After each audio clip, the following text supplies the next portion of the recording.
बोलो शिव शंकर भगवान की जय।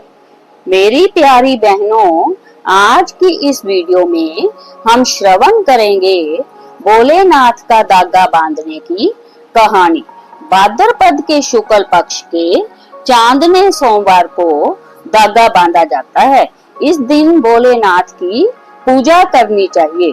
श्रद्धा पूर्वक यह धागा बांधने से भगवान शंकर की अपार कृपा प्राप्त होती है।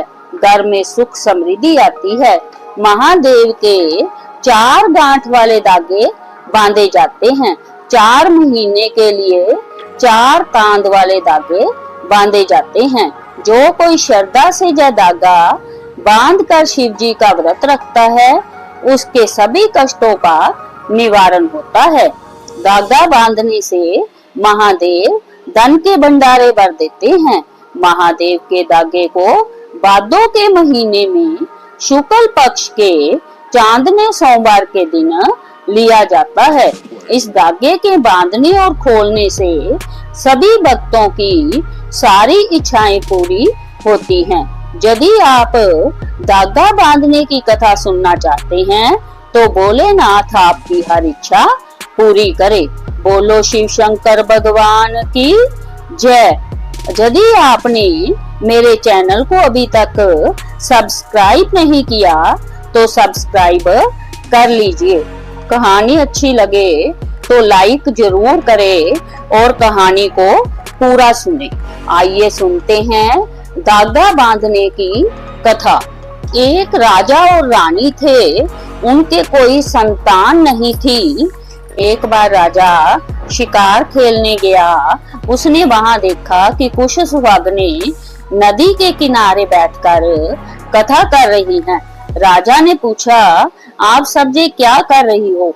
तो उन्होंने उत्तर दिया, भादों महीने में चांदने सोमवार को 4 गांठों वाला महादेव का धागा बांध रही है। जय सुनकर राजा ने कहा, इससे क्या होता है? तो उन्होंने कहा, इससे अन्न धन के भंडारे भरे रहते हैं और संतानहीन को संतान की प्राप्ति होती है। राजा ने कहा, एक धागा मुझे भी दे दो तो आपकी बड़ी कृपा होगी। उन्होंने एक धागा राजा को दे दिया। राजा ने वह धागा ले जाकर रानी को दे दिया। रानी ने गुस्से में धागा बेरी के ऊपर फेंक दिया। कुछ दिनों के बाद रानी ने देखा कि बेरी हरी भरी हो गई है।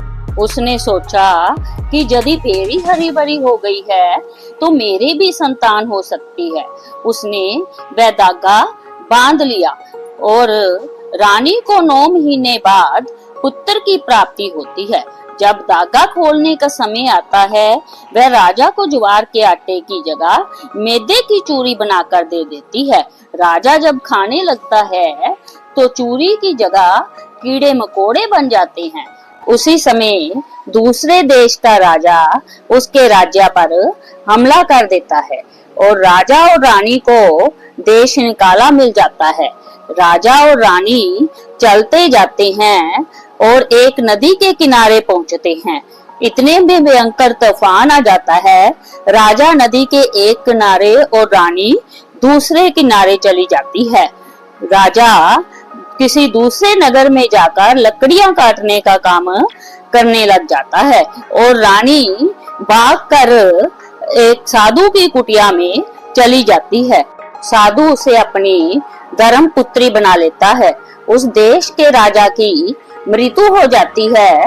वह कहते हैं कि जो कोई सबसे पहले अर्थी के सामने आएगा उसे उस देश का राजा बना दिया जाएगा। राजा अर्थी के सामने आ जाता है और उसे उस देश का राजा बना दिया जाता है। जब साल बाद फिर धागा खोलने का समय आता है तो रानी को पिछली बातों की याद आती है। वह साधु से कहने लगी, पिताजी, यदि कोई ज्वार की भिक्षा डाले तो उसे अलग रख लेना। उधर राजा को भी याद आती है। सारे गांव में डिंडोरा पिटवा देता है कि किसी को भोलेनाथ की कहानी आती है। रानी साधु से कहने लगी, मैं कहानी सुनाऊंगी। और 7 पर्दों के पीछे सुनाऊंगी। राजा और रानी कहानी सुनने के लिए बैठ गए। रानी ने कहा, जग बीती सुनाऊं या आप बीती सुनाऊं? राजा ने कहा, आप बीती सुनाओ। जैसे जैसे रानी कहानी सुनाती गई, 7 पर्दे फट गए। राजा ने रानी को पहचान लिया। उनका राजपाट पहले जैसा हो गया। इस तरह भोलेनाथ का धागा बांधने और खोलने से सभी कष्टों का निवारण होता है। घर में लक्ष्मी की वृद्धि होती है। महादेव का धागा बांधने से सभी मनोकामनाओं की पूर्ति होती है। इस दिन शिव जी का गुणगान करना चाहिए। धागा बांधने से सुहागनों के सुहाग और संतानों की रक्षा भगवान शंकर खुद करते हैं। बोलो शिव शंकर भगवान की जय।